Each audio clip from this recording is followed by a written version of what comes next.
Welcome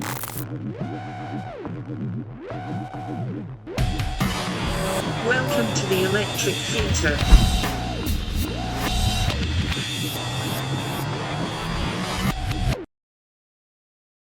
Hello. Hi, how are you? I'm good. How are you today? I'm doing relatively well, all things considered. How about you? I understand that completely. I want to take this time right now. Thank you for joining me for a little bit of time in your day, especially in these days. Welcome to the Electric Theater, and really, I was been really looking forward to this, having this chat. It's going to be very intriguing for me. So I hope you don't get annoyed with some of my questions, and really the whole idea behind my sort of thought process is just two people in the world having a conversation because they can. And hopefully it's interesting for other people, maybe one day, to check it out. So thank you so much for being on the show and hanging out with me. Thank you so much for having me. I am so excited and thrilled to talk to you, and I don't really find too many questions annoying, so fire away. Well, thank you. I like to try and jump right into conversation, rather get caught up in what's going on in the day.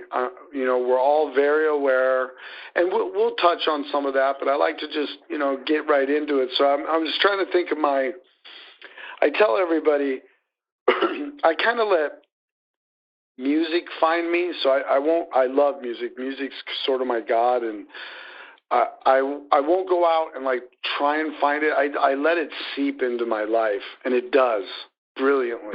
Always has, and that's what works for me. So I don't really go out in the world and try to educate myself by too much information from the internet. I'm old school. I like to talk to people. I like to look into people's eyes. I like to handshake. I'm a hugger. These things, right? So excuse me if I don't know everything or I'm not too knowledgeable about some things. It's deliberately made that way that, we can just have a regular thing. But so I want to kind of touch on things that kind of interest me. And the first thing that I'm really interested in is just the word. Just the word witch. So I think where my mind goes is, without understanding what that word is for you, do you like that word first and foremost? Do you enjoy that word, or is it frustrating? I love the word, but it is definitely a word that brings up a lot of emotions in people, a lot of misconceptions. But I think it's a really important word that is being reclaimed and has been being reclaimed as a very positive, beautiful word for the last 2 centuries or so, because I think a lot of people hear that word witch and they associate it with villains in movies or fairy tales. They might think of the witch hunts that took place, between approximately the 15th and 17th centuries in Europe.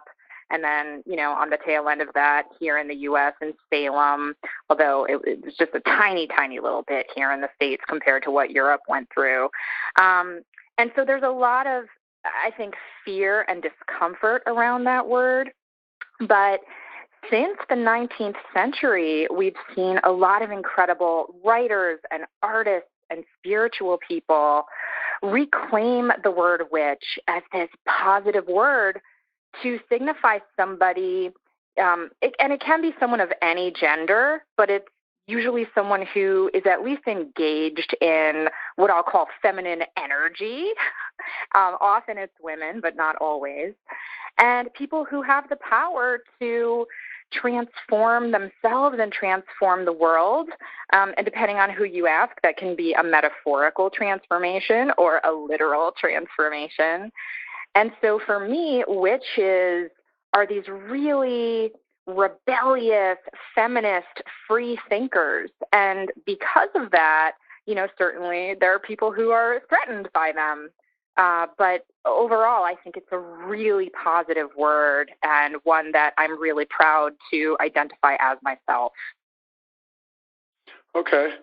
Yeah, I've always liked the word myself too, growing up, and never really studied it too much for the reasons you were saying. It being, I felt it was always generated more around the woman side of things. So it interests me, but like I didn't really go in too much because I was more studying, what I could feel was proper for me at the moment, but it's always fascinated me. So with that, with understanding, so the next part of it, which you kind of helped me kind of ease into it, is that I love the idea that you're saying, the empowerment of very strong feminist belief and empowering change, these sort of things. But do you, is there practicing involved? For me, I believe, do you practice magic? I guess that I'll just come out with it. Yeah.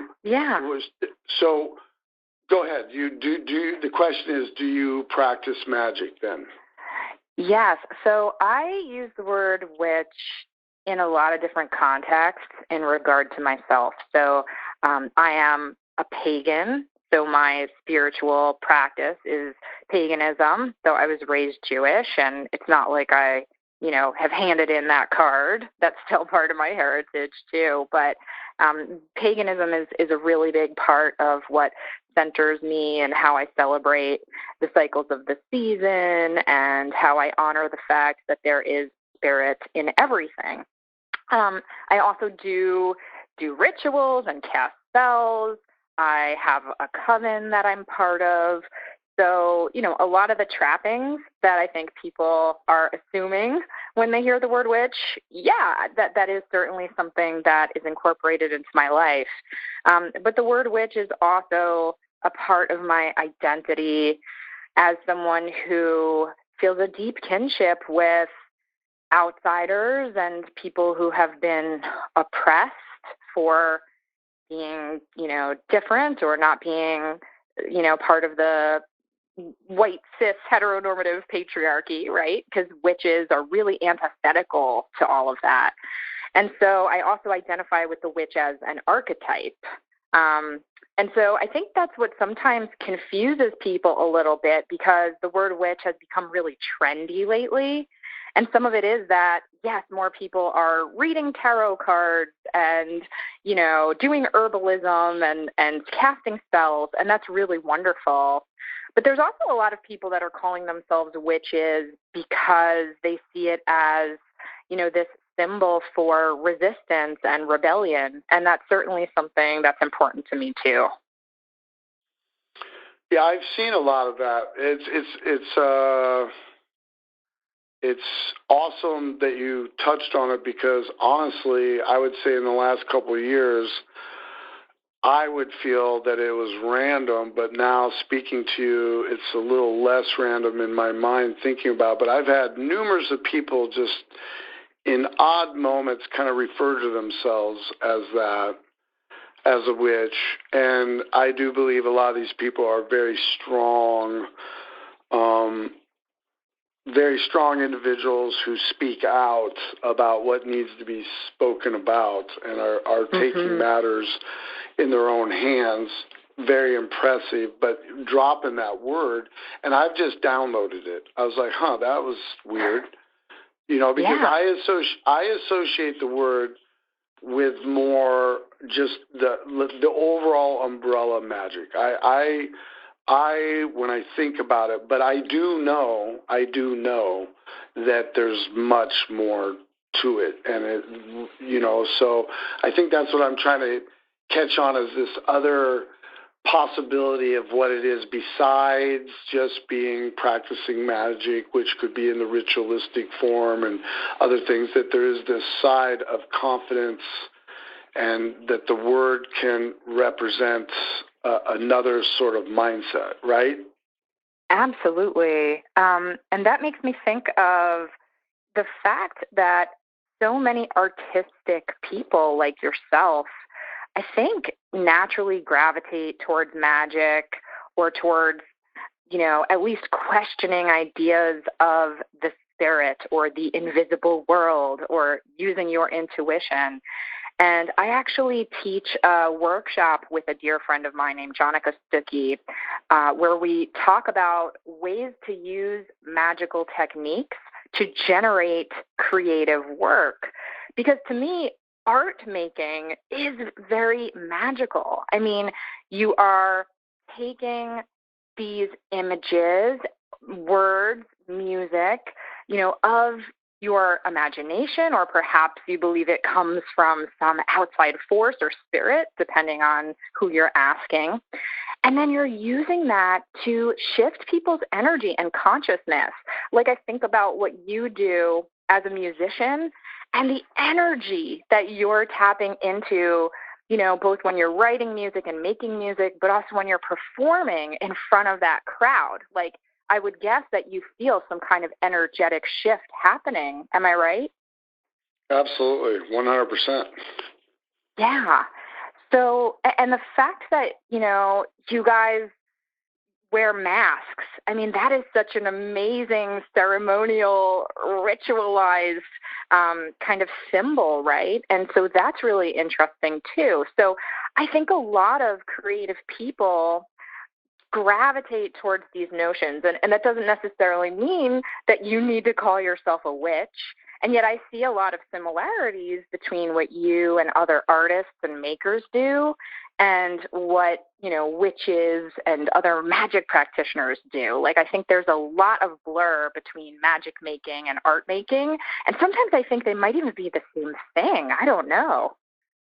Well, they definitely could be connected from the same zone of the human. It's interesting where I want to go next, because I do want to touch on a little bit what I do compared to what you do, because it's cool that you've looked in and you can see some stuff, because maybe you can explain. I've had a lot of, I'll call the people that I hang out with out in the world that like, we'll have a festival or something, and I've made these friends, but we only catch up at these sort of things. But I'll call them my heads. They'll be the heads of the whatever. But we have, there's definitely stuff that happens that goes on with what we do, and I've always felt it's a little bit more than just a performance. I call it throwing shapes. We in Slipknot call it throwing shapes, and other people call that, do say this as well. But I throw shapes when I perform, and people, they take them on. They feel it. They see it. It's, I can throw this emotion that's in a shape, and they can be overwhelmed by the feeling of this emotion from a sort of a far distance, and just be taken away from it. It's not like I'm throwing a Mortal Kombat move or something, but I'm caught up in these lyrics. I decided to sacrifice my life to be a performer, to allow myself to rid myself of emotion that hurts, pain, to cleanse it, not unlike lifting weights, exercising, running, performing for me is how I get it out, but I share it intimately on purpose. The intent is to throw it, give it, hand it, not hand it over, not burden, but we're here, we're experiencing these words with these musics. It's real. I want to hand it to you in a shape, an emotion, a feeling, and a temperature, and you're going to burn. You're going to feel it. You're going to have it. And you might be taken away. You might just be so overcome. Especially, I've chosen like a particular sort of mask, and the reason why I have it is because I just feel like I have artistic schizophrenia, And it's like I have all the emotion and none of the emotion at the same time at no time at all. So a clown's a little overwhelming for some because it's just so much saturation. Clowns can go from black and white to all the color in no time at all the time, like I was just saying. Right now, right here at no time. And people just fall out. And that there's a lot of practicing, and this is the reason why I'm talking about was going to be the next thing I was going to ask you, from which to practicing. Let's talk about the responsibility of practicing, the real responsibility of being. There is no such thing to me as in control, so practicing could mean, it could go the other way. It could be very dangerous. It could be it could be an obstacle, not unlike fire, that could just get away from you so quickly for some reason you couldn't even comprehend. So what do you think about the responsibility of your choices of what you've chosen to get into the unknown, dive into it? Have you ever been close to let's not call it a mistake, but have you ever been close to a responsibility that was going the other way that you had to learn real quick and maneuver? What do you think about this sort of kind of thought? Yeah, so what that brings up for me is, there's a lot of debate in the witchcraft community about whether or not it's okay to, cast a hex on someone or a curse or do negative magic. And I personally don't do that kind of magic. If there is someone who might be deemed, dangerous or threatening, I have learned to do, instead of hexes or curses where you're hurting that person, you're attacking them, rather to focus on spells that protect me, that strengthen me. The most I'll do in a situation like that is what's called a binding spell or a banishing spell, which is more about getting, that person energetically to stop hurting other people rather than hurting them. So that's my orientation into, the stuff that can be a little bit dicier. And most of the witches I know, practice in that same way. But certainly, I remember when I was a teenager and I was experimenting in, glamorous, magical suburban New Jersey and, reading my little spell books and, experimenting with whatever I could find in the house in terms of ingredients. I did do a hex against this girl who, in my perception, in my sophisticated 8th grade mind, was a real jerk. This was a girl who was a total jerk, and I don't know, I think she was dating the boy I had a crush on, whatever. And I must have been maybe 13 years old. I did a spell, a hex, and the next day, and I kid you not, she came into school covered with boils. Essentially what happened is she had fallen asleep in the sun. She had put way too much, suntan oil on her, and she got all these sun blisters all over her body. And I tell you what, this scared the shit out of me. And whether or not I caused this to happen or it was just a huge coincidence, it certainly left me with this feeling of like, oh my God, I could potentially hurt someone with this. And just how I am in the world, I'm not someone who believes in, attacking other people and aggression and violence in a unhealthy, toxic way. And so I have never done that kind of magic since then. Because, I can't pretend I understand how it all works. Some people think maybe it's a placebo effect. Other people think you're tapping into some weird laws of quantum physics. Whatever it is, I know that this has been really effective for me, or I wouldn't bother doing it. And therefore, I do have a lot of responsibility around the energy I carry and the intention that I put out. in my life in general, but particularly in whatever kind of magic I'm making. Right. I should have stated it a little more clearly. I really thank you for giving me that. I was leaning more to, I don't feel like from here where I sit and where you sit, I don't feel like you're someone, I'm just not getting that, where you would be someone who would do something harmful. I was more talking about the responsibility, like, you're honed in on your craft, and maybe you're just doing something that's innocent, just something that's very positive, but because it's real, because it's ritual, because it's magic, there's a responsibility, even knowing the simplest things, understanding the makeup of every little thing. Has where I was kind of going was like, when you're living your life with this stuff, has it ever shown its face where it's like, hey, you have to take this seriously? But you answered it. Yeah, you answered it by that story that yes, there it is. This possibility that's been opened in our human minds that this system absolutely won't allow to any of us to tap into or be aware of. I mean, it's just too hard already with who we are as humans to make it work, let alone let us all be cut open to our natural abilities, I mean, what that brings up for me is just the notion that I think all humans have responsibility. We all have gifts, right?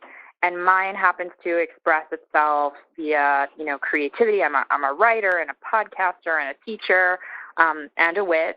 Yours is, you have this incredible power of music and art and, that whole Spider-Man cliche of with great power comes great responsibility, I think is true, because not only do we have the responsibility for whatever it is we're putting out in the world and whatever it is we're manifesting, whatever energy we're carrying or transferring, but we also have the responsibility towards people who, enjoy our work or who might be learning from us. And, as someone who occasionally, leads workshops and ceremonies, similarly to you, you're on these huge stages all the time, right? There is this danger, I think, that comes with what people project onto anyone who is perceived as some kind of leader. And that is something I think about a lot, because you will find people who think that you have all the answers, that you can fix them, that you can do a spell and take all their pain away. And in fact, or write a song and take all their pain away, right?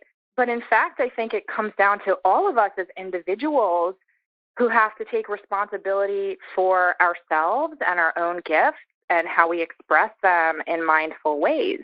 And so, certainly I am so honored that people are connecting to my work, but I never feel comfortable telling people, okay, here's exactly how you do a spell. My orientation towards all of this is I can, certainly communicate about principles or guidelines, but I want people to feel comfortable making their own magic. I think the spells work not just because you're following some recipe in some book, but actually when you're personalizing it and you're trusting your own intuition and your own magic and making your own spells. So that's what I think of when I think of the word responsibility. I never want someone to think that I can, make all their dreams come true or heal them immediately or anything. I'm quite happy to hopefully inspire people to figure out how to do that for themselves. I like that. It's a real thing. That honestly, I mean, it's really cool because I'm kind of like, I think just by the answers and the questions, it keeps rolling down to what I want to, talk about. And the biggest thing, it seems like, I got your book, and again, I'm just going to be totally honest. I mean, I don't normally have time to read anything, but I go through it. I pick things, and I look at it not only for respect but for interest. I'm definitely interested, and in my life, I'm going to go through this whole thing. But I didn't even look at. I thought there might be a picture of you on it, and I didn't even look at the back or the inside yet because I want to talk to you first. And now I'm looking at the picture, your picture and stuff. But one thing I was getting immediately by looking into this was this concept, this fascinating concept. So for me, I have this sort of thought. And the thought is that ever since I was a little kid, I'm 50 years old now, I'm going to be 51 in September, and ever since I remember, as many references as I can tell you in life about this next thought have always been the same.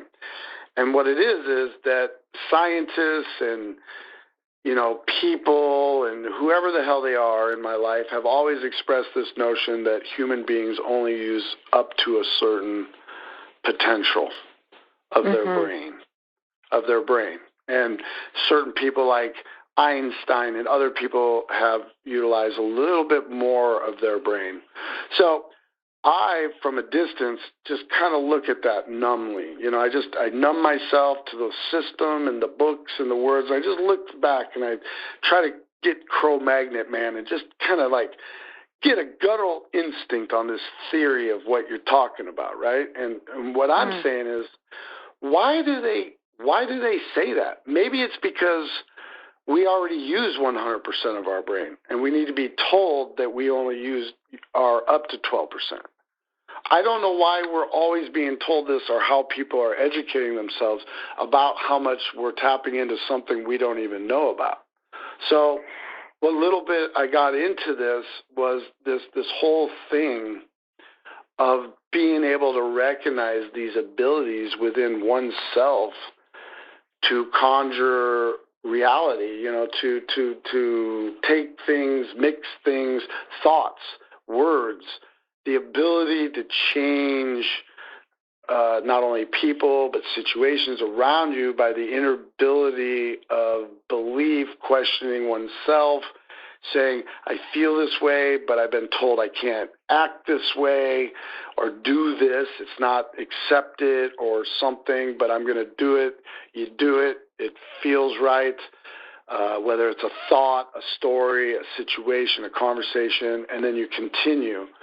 So this ability to look that inward, how long in your life have you been tapped in to knowing that you should look more inward?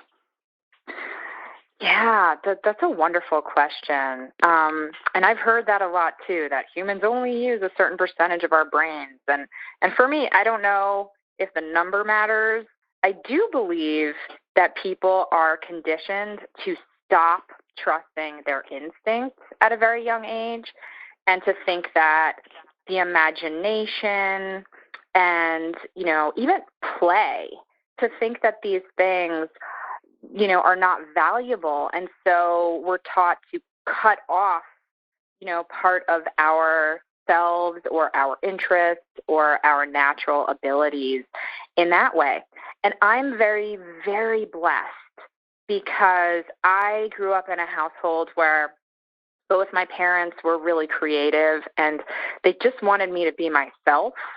So I was a kind of kid. I was a little weird. I loved to read, and I loved anything having to do with magic and mythology. And, for me, casting spells and drawing a picture were kind of part of the same spectrum.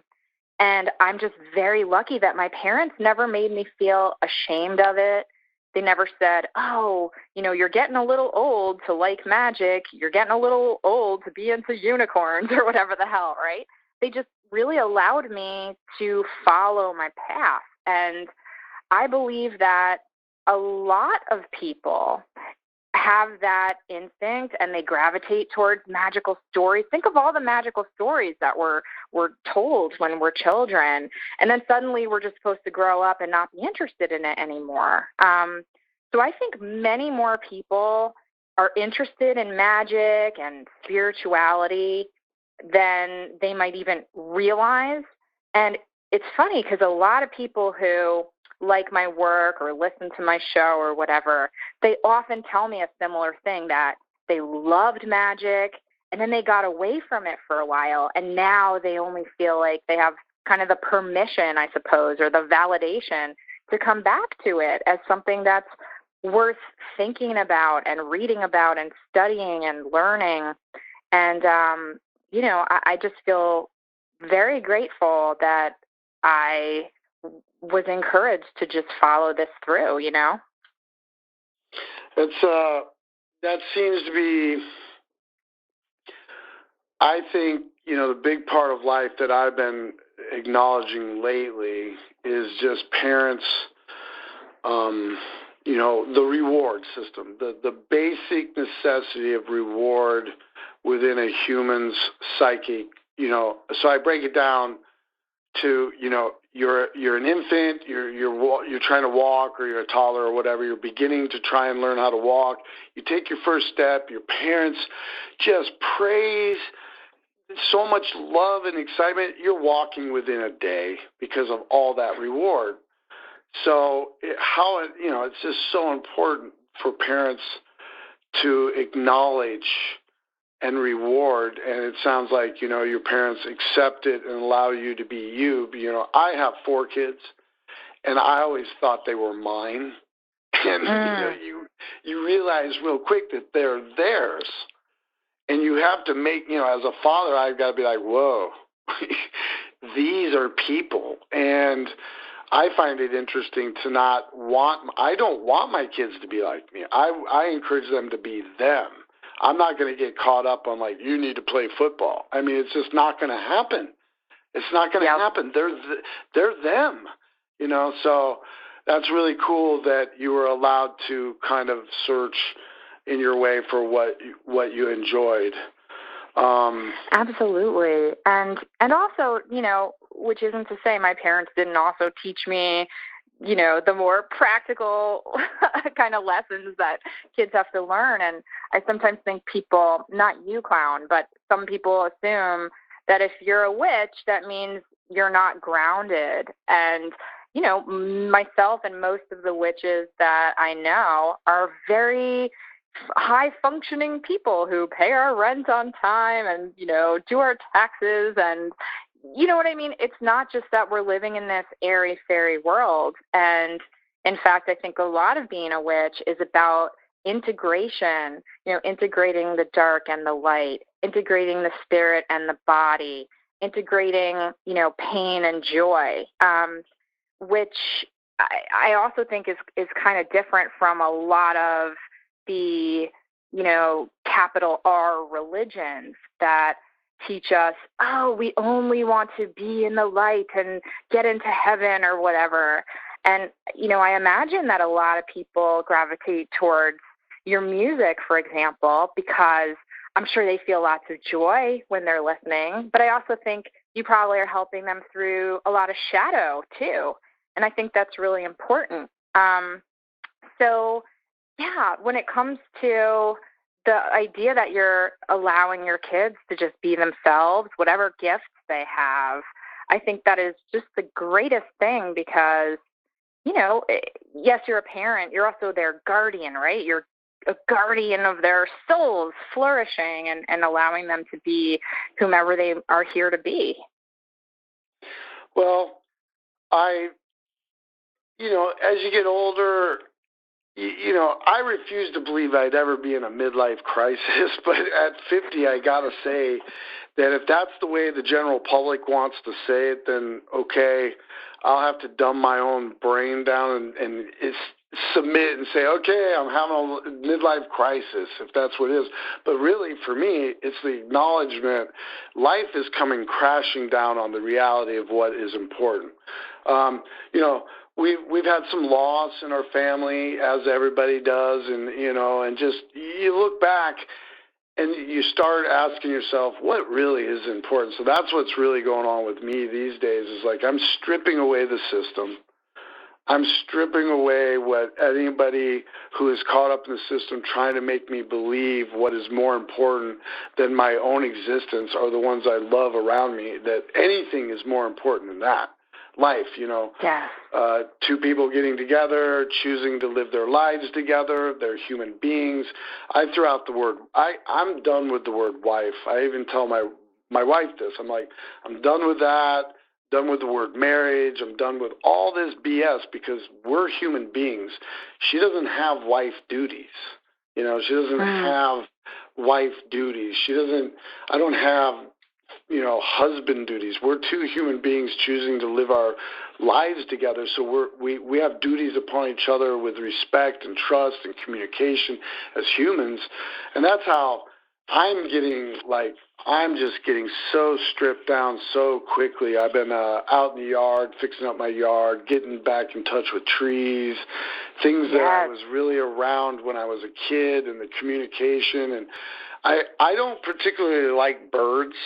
Okay, I had a bird, my mom had a bird, and they're just very fragile, and they're just very anxious and fragile, and they can fly, and they're beautiful, but because they're fragile, I just particularly don't like them much, and they're just so nervous, and I'm nervous enough. I don't need to be around things that hearts move at an ungodly amount of rate, but I've been lately opening my heart, my soul to the birds. And at one point in my yard, I live on an acre, and in my yard, I was able to count 10 conversations.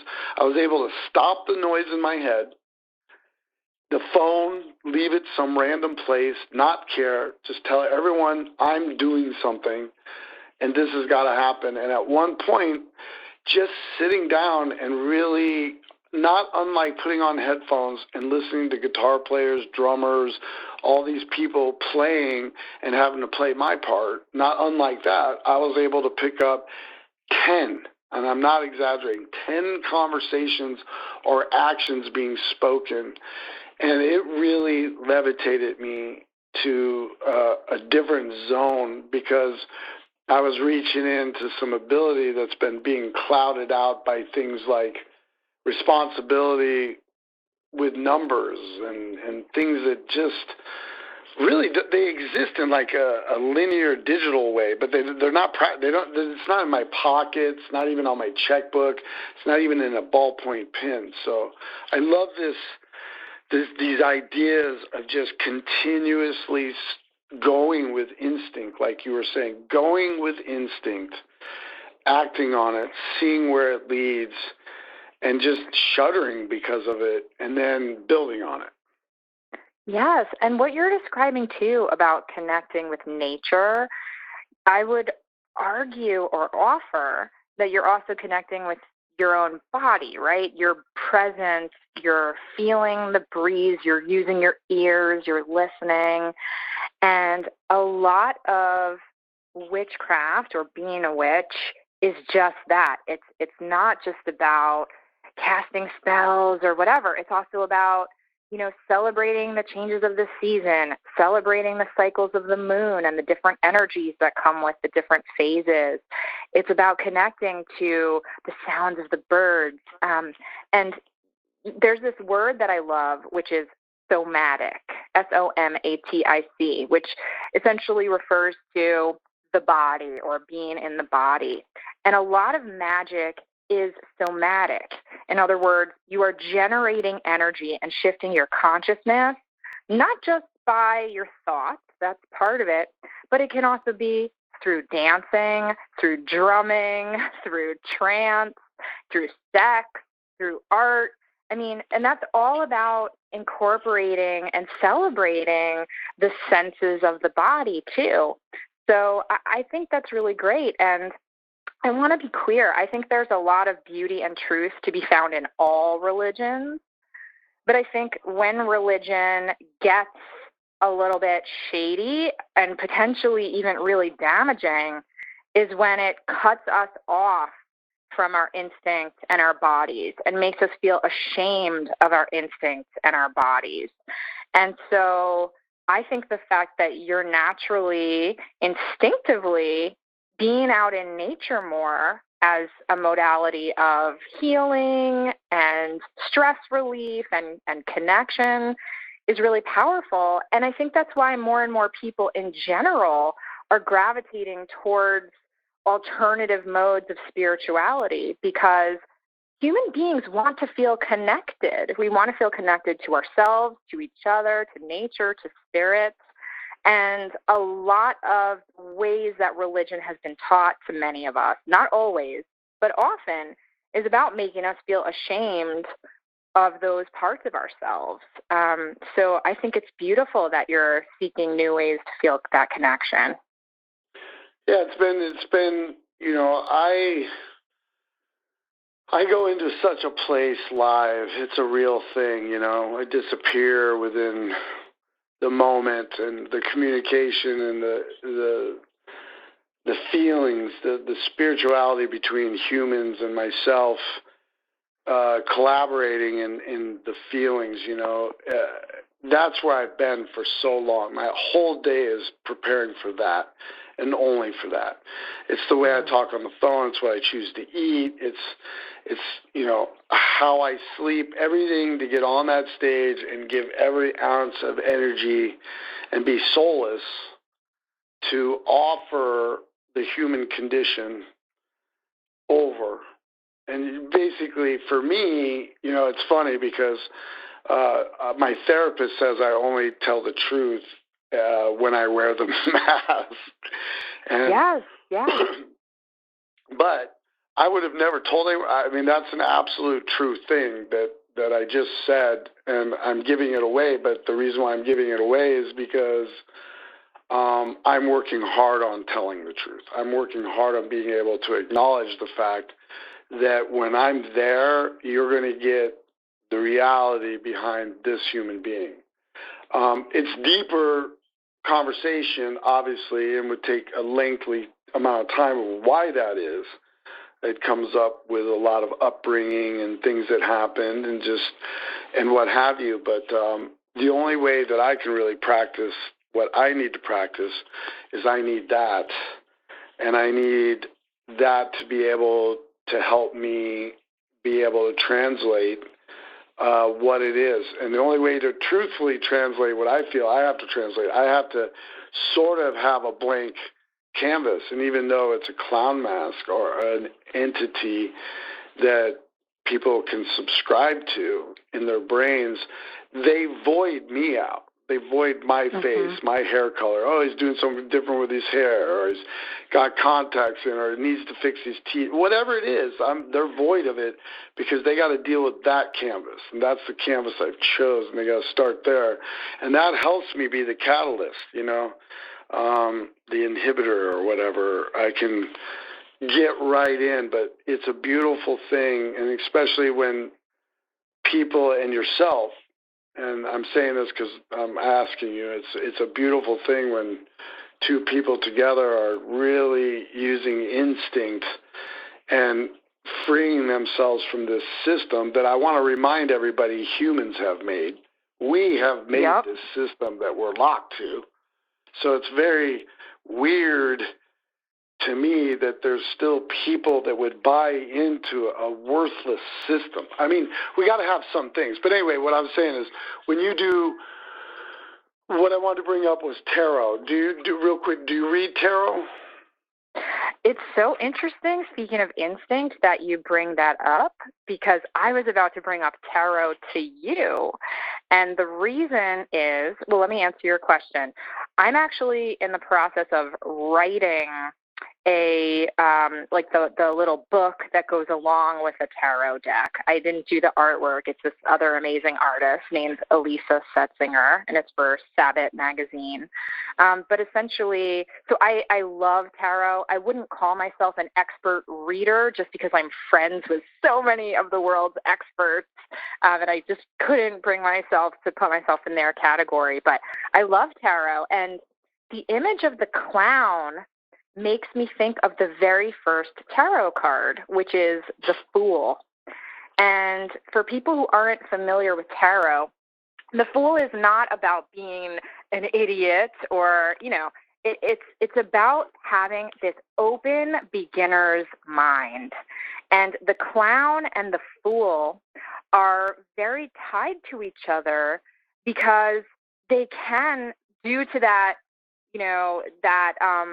that innocence, that sense of play, that sense of surrender, they are trusted more. I mean, think of the court jesters throughout time, right? Even though they were funny or scary or weird, they were the people who could tell the truth the most because they, were able to use costume and song and humor and all these things, entertainment, to help get those truths to their audience. So the clown and the fool and the jester are really sacred archetypes. And I feel like you're somehow tapping into them, the fact that you've gravitated towards this image. Or maybe I should ask you, does that resonate with you at all? Well, it absolutely does. With me, I'm just going to be honest. With me, I have a very intense life. And anytime I start tapping more, it swirls. It gets, it's quick. I'm in, you know what I mean? I'm risk free. I'm all in, but I'm responsible. That's what we've been talking about. Like, I'm not all in irresponsibly. I'm very responsible. I don't hide anything. I try to live my life the best I can to not lie, cheat, or steal. Everyone around me knows this. Makes me very trusted.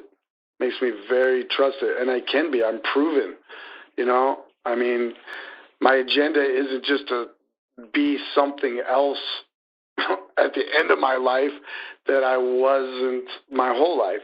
So I'm very been tapped in a long time, but I've been in a different zone. I'm part of a whole. I'm one part of a whole, which puts my part on hold, and but I'm now seeking my own individual wholeness, not breaking away from the hold, or the whole of the other members and my world, but I'm finding myself and giving in to what is undeniable. I guess that's what it is. It's like my life begs me to be more, but I resist it because I'm in the system. There's business. There's practical things that have to take place in order to maneuver through life, being who I am with children. I'm a husband. I have children. I have a mortgage, like you said. I'm functioning, but if I were to disappear a little bit more, I don't know what I'd start doing, and it's getting close. It's getting real close to just letting all the way go and cutting myself open to see what my true potential really is, and quit denying my path to what it's supposed to be. But I love tarot. I had a friend who was probably still in the Hermetic Order of the Golden Dawn, but I had my cards read to me by this gentleman, and at the end of it, when we were done, he handed me the deck and said, "This is yours now." And it was a great experience, and we took it to the rim. And I'm very interested in it. I want to make my own deck sometime, but I want to go further than the decks. I want to go to the rim of the solar system that we're at now. The furtherment. I think we're able to go there now. I think we have enough acknowledgement past where we're at with further knowledge, more planets, more things. There's more. I would be interested in trying to take the card a little bit past the rim that we do it now. But might not make sense. But one day I'm going to get fully into it. And I read a little bit, but unfortunately I have a problem with words and just associations sometimes. So I got the theories, but sometimes the actual words and the identifications that go with certain theories, I just slip. I got to work harder on that. But I tarot's totally so understand. Tarot is fascinating, and I would love to see what a deck from you looks like. And I think one of the beautiful things about tarot and about the age that we're in is that there are people who are evolving it and expanding it, or they're coming up with their new systems. There's a lot of people who are now making oracle cards, so they're not tarot cards per se, but they're still cards of divination, and they're inventing their own symbols and images and systems. And the fact that tarot is so popular now too, I think speaks to the fact that people are hungering for knowledge and hungering to explore the immaterial realm, but then to integrate it back. When I heard you say before that you could potentially lose yourself in all this, I think a lot of people are afraid of that happening. But in fact, a big part of magic is, yes, you can go to this outer rim, you can access this invisible world, but the real magic is then, how do you integrate that back? That's right. How do you balance the spirit and the body? How do you balance paying your mortgage and the fact that you're generating all of this, what I would call magical energy? You're throwing these shapes on these huge stages, and it takes a real it takes discipline, it takes intention, it takes practice, but it is so possible, I think, for, someone like yourself, for anyone listening, to figure out how to integrate that spiritual energy, that esoteric exploration with the, what we might call the mundane world, the material world. And that, to me, is where the real magic is. People who can blend the two together in a holistic, integrated way and not lose themselves in either world, That's right. I had a friend once tell me something it blew my mind. He was sober, living the sobriety life, needing to live the sobriety life, and we were talking about it, and I went to an NA meeting with him once, and we were talking, and he said, "Clown, did you ever think what it's like if you were to be just sober?" And I mean, he's not talking to me directly. We're just talking about life. He's like, "Did you ever wonder what it'd be like if every day you were opening up your life to this place without chemicals?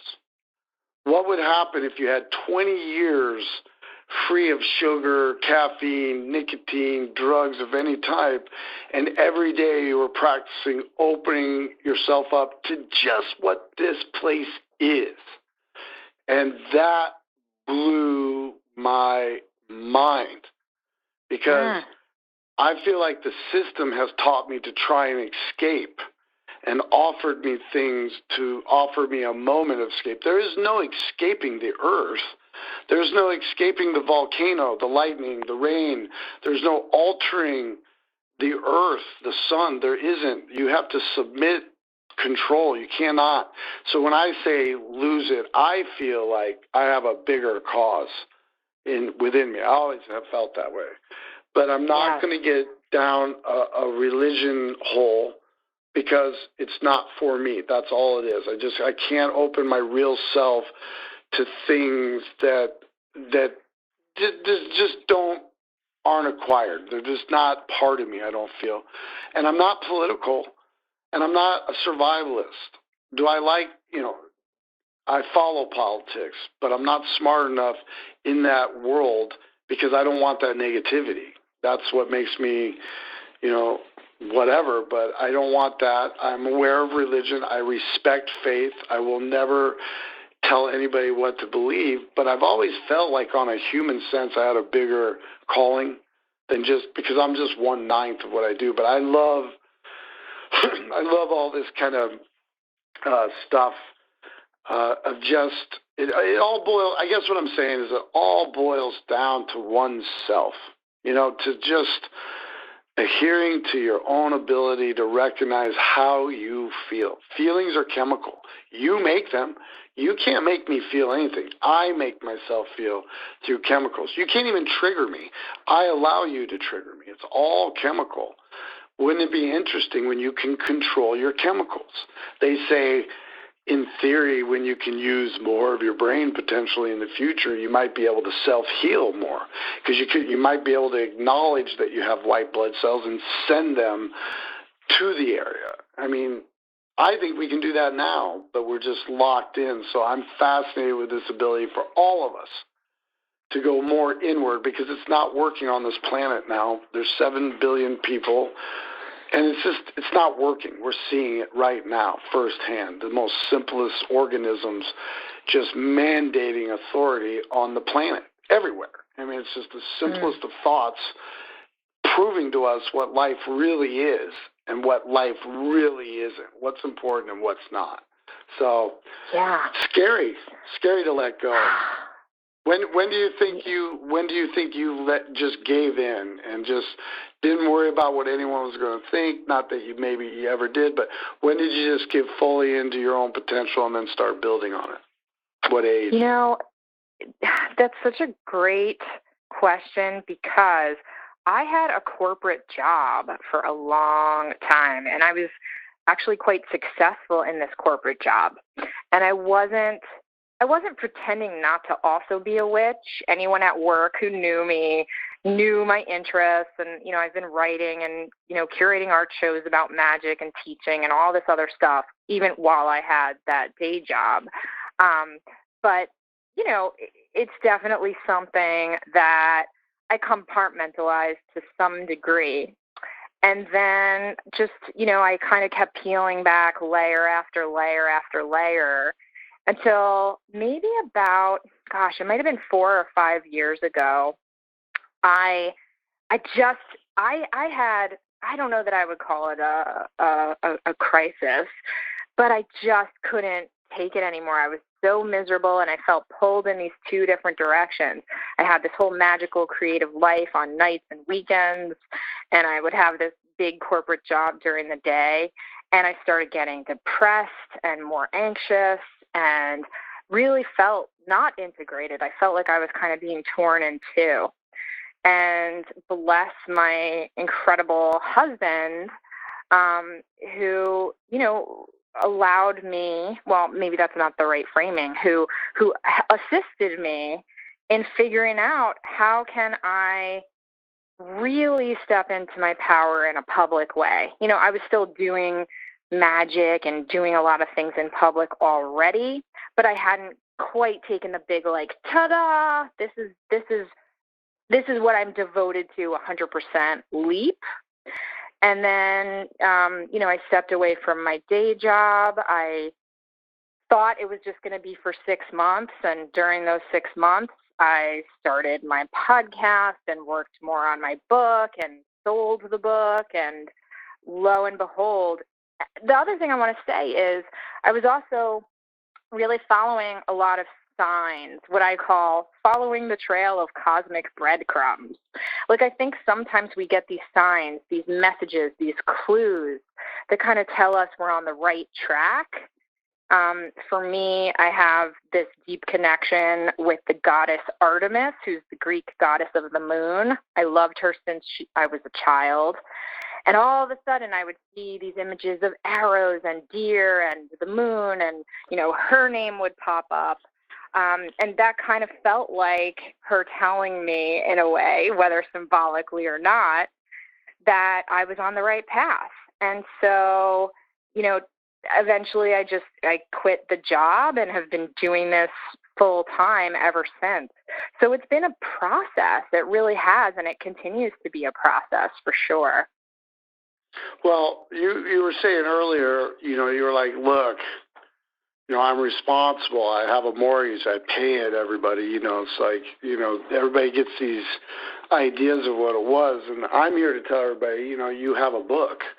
And it's not easy to, come up with the idea of making a book, let alone writing a book, having the discipline to do that, and then find someone who wants to put the book out, and then give it to the world to make it acceptable or not. So, how did you feel about, I feel like with what we're talking about, I feel like a big piece of you that you have found is the ability to translate it from the subconscious out to the consciousness here and make it tangible. I'm holding it in my hand. It's tangible. It's from your brain, disciplined out. Here it is in my hand.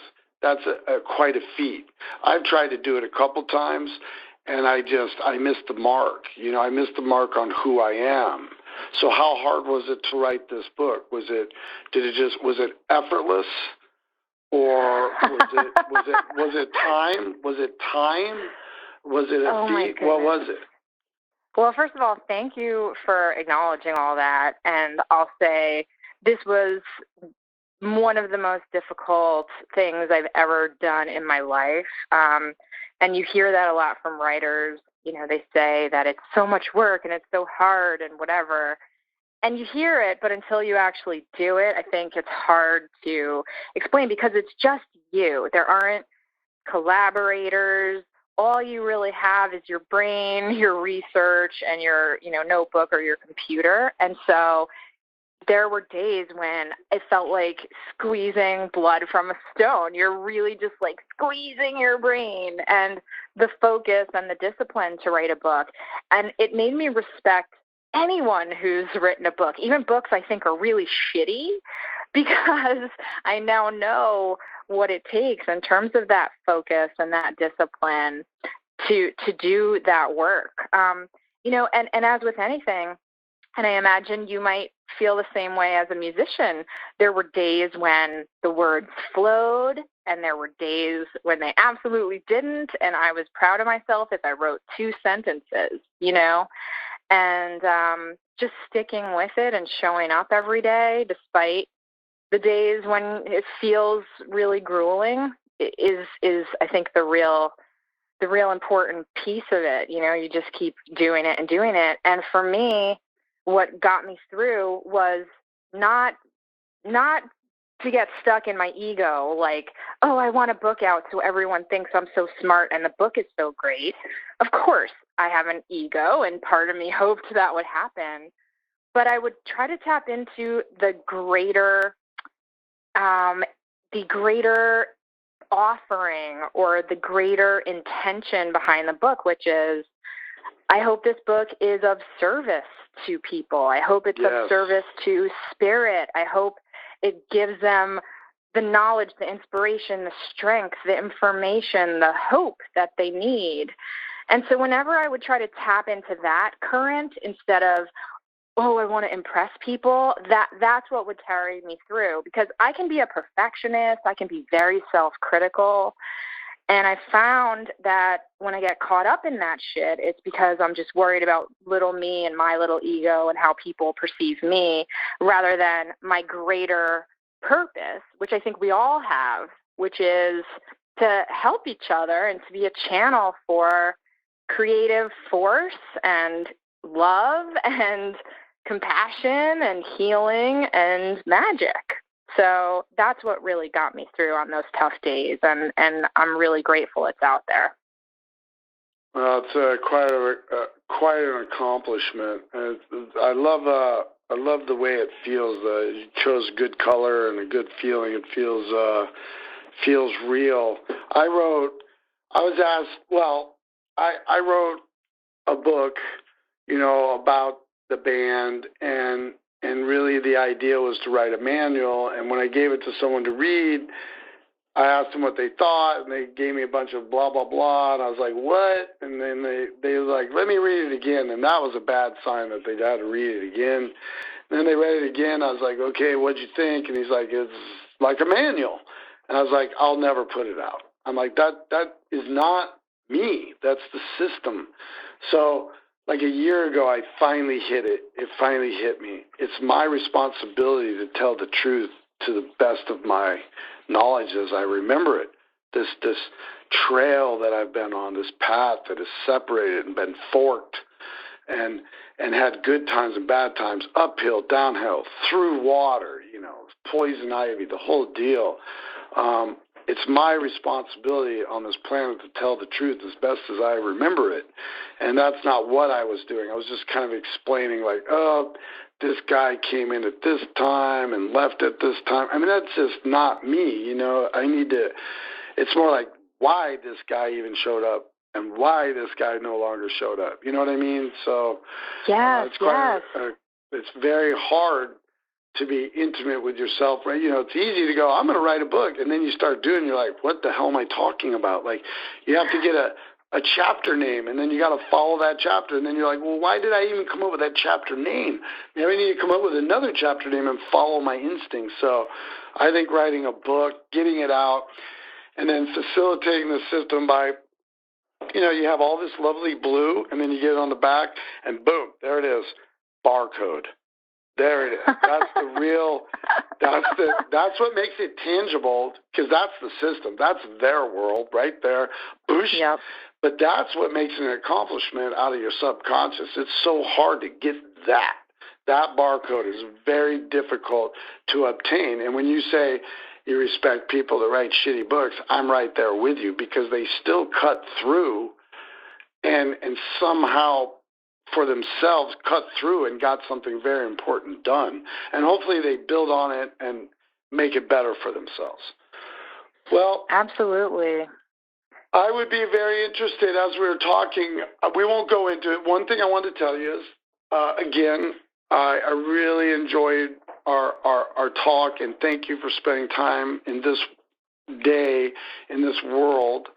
I had a couple thoughts. One is I'm writing a movie, and I'm not going to talk too much about it because that's a whole other thing. But there is definitely a place for you in my movie, and we'll talk about that a little bit later. We'll get on the phone and talk about it. But I have just these visions of things we've been talking about. You're going to be perfect in this movie that I'm making, and I'm just bringing it up because it's for my fans. I'm making a movie where everything in it is what I've wanted to do, and I'm making it specifically for the people in this reality that enjoy my art and want to indulge in it. I'm not worried about, you know, production companies and all this stuff. I'm just going to make something for the people that want it. I'm not worried about the people that don't want it. So I wanted to tell you that, and I'll leave you hanging a little bit on that. But I know. I'm so intrigued, I have to say, and thanks for thinking of me. Yeah, no, I have to think about the part, but I can't give away the name quite yet, but I'm going to contact you very soon. I got to figure it out. I'm going to get the exact thing, but I do want to contact you, so I want to tell you that. And that leads me to the next thing, which is everyone I talk to, I'd love to check in again. And it may be in just a little bit because I put these up at different times. But everyone that I talk to, I like to think because we're two different people that never met and had a conversation, we can have another conversation and build and maybe even become friends. And then when we see each other, you know, please, if I'm in your neck of the woods, please reach out somehow, because we all have the people, and come be a part of my ritual. And again, I think there's some things I could learn from you.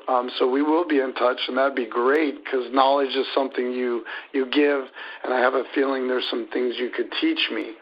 Now, with all that, I have one very odd question, and I'm only asking it because I believe that you can be honest, and I only ask the honest people.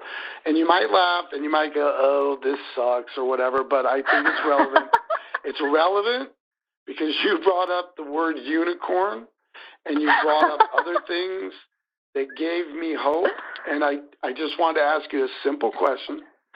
And that is, before we go, is that I am a big time believer, and there's no argument or fight. I don't have a pulpit or a stand. I'm not trying to convince people. I don't need to. I am an advocate of Sasquatch. And nice. I am hugely involved in it because of the Indian community having every tribe having documentation and history of this being. Now, anyone I talk to in the Indian community, I will always get handed the word spirit first. I will always get handed, and I am only bringing it up to you today, right now. You brought up unicorn, you brought up mythology, you brought up all this. I'm just simply asking a question. Could there be a chance that Sasquatch is a spirit, like the Indians possibly believe, spirit in and out? What do you think about that? Without getting into any sort of conspiracy. Right. I absolutely believe that it's possible that that is a spiritual entity. I mean, look, we've seen in lots of indigenous tribes and, people who have shamans as part of their groups. And I'm thinking of some indigenous tribes in South America who, when they do ayahuasca, let's say, they drink this sacred drink and trance out, and they see all of these different spirits. And, in the case of ayahuasca, it's supposed to be some kind of serpent spirit. So I think there is so much that we don't understand. I think our senses can only perceive a very limited amount. And there absolutely could be all different kinds of spirits and entities, but I am definitely not an expert on what those all might be. So I think there's hope for you, Clown. But, it really is just from being a child and very early being imprinted that the Indian community is fully aware and will openly speak of this in a way that, how do I say it, just American United States people who came over, no, that's bullshit. You know what I mean? But, it's a whole different thing when you're in that community speaking of it and what they acknowledge, even with the United States government, what they've acknowledged, what is written, what has been written down in history and been told and seen. It's just an amazing thing to me because I find it, if there is something on this planet that has spent its entire existence avoiding us and is doing a great job of it, it is proof that I know nothing. That I am being held. I need to be held accountable to this system. And again, I like to tell people this system has been made by humans. So what is really going on is why I still search in these realms, because if there is a possibility, then what I believe in, I don't know if it's believable. I don't know if everything I've been taught from day one has to be believed, and I'm just denying myself my full potential. And that's why I was really looking forward to this conversation because, to rock a word like clown is hard, and I mean it, and people know it. And I'm no longer Sean. I'm just Clown, and I'm third personed out all day long. I'm just wow. People will be like, do you want that color of bus? I'll be like, Clown don't like that. Oh, we don't want to piss him off. So what we'll do, and then they'll be like, hey, asshole, quit doing that. I'll be like, hey, you're the one going with it. You're the one putting me there, so I'm going to live it. So it's hard to rock the word witch, I would assume, in a world that has been conditioned to believe one way, and I don't believe it's the fear of the witch. I believe it's the fear of the witch in oneself, all of it. And that's why I was really looking forward to it, because I get the sense that you're really unlocking the individual power and doing a good job expressing that to people to look inward and stand up to yourself. So anyway, hope that's a little right anyway. Oh, well, that really means the world to me. And I think the words and the symbols that we gravitate towards and that we feel called to identify with or as are really important, and the fact that clown has helped you be even more yourself and be, as expansive as you possibly can be is so, so powerful and so inspiring. And that's certainly what the word witch has done for me. So thank you so much for saying all that. I really appreciate it. Well, thank you. This was a lot of fun for me. I love to talk to my peers. A lot of my peers are my friends. I see a lot of my friends out in the racket. Usually we only have 10, 15 minutes in catering before we got to go and take care of ourselves and the regular schedule of keeping care of oneself to get up there and perform. So the podcast is fun for me to do my peers because now I can not worry about that blatant, how's the family, how are you, what's going on, blah, blah, blah, catering conversation. And I can be like, do you like to fish? You know what I mean? We can go there. So yeah. Finally, I'm branching out. I've been doing the podcast a minute, and I'm branching out, and I just love this, being able to branch out and get to the root of all things. So this was really enjoyable for me. Please, let's talk again. Be safe in this world, and keep doing what you're doing. And I'm very intrigued, and I'll be talking to you soon. I'm going to figure out your part. I believe you're going to probably read tarot in the movie. That's what my soul is telling me. I had this vision while we were talking, and I was like, that's it. Because I have this scene where some tarot is being done and stuff, and also the tarot place is also a place of contacting the dead. So I just have to figure out, are you contacting the dead? Are you the dead? Are you the person that's in asking the person? I don't know yet. I have to assess it through, but I think we're going to know each other for a while. I certainly hope so. This was such a treat for me. And I have to say, as someone who also has a podcast, I have this podcast called The Witch Wave. It was really hard for me to not ask you 1,000 questions because there's so much I want to know about you. So I can't wait to talk to you again. Yeah, please. And I try to tell people and everybody that works with me, management, just people that help me stay organized. I have such wonderful people that just understand me. And please, like when we're done here, I will express that if you would like to do a podcast and you would like to have, I'm not trying to invite myself or something like that. I'm just saying, you have an open invitation. Yeah. You are welcome on the Witch Wave anytime. It would be an honor, and we can geek out more about magic and music. That would be such a treat. Well, I'll tell you what. What I will do, they record this. They're on right now, helping us out, make sure that this gets to the right people the right way. So they know what we're talking about right now. They will contact you. And let's let a couple weeks go by so you can think about it and feel good, whatever. But please, I would love to do that. That's what this is about. This is about meeting, communicating, and furthering it. It doesn't in my world. Let's further it in your world. That's really what communication is. And that's what I'm trying to do, is have it being so inspiring that, look, what it can already do. It can motivate itself over into your world, and you can flip the coin, and we can still maintain what we're doing and talking about, but we can build on it by you being interested in talking to me about some of my things or whatever.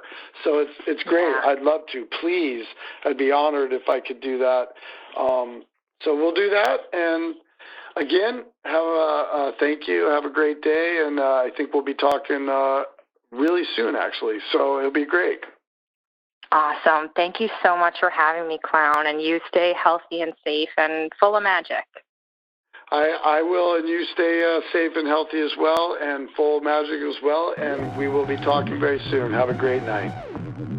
You too.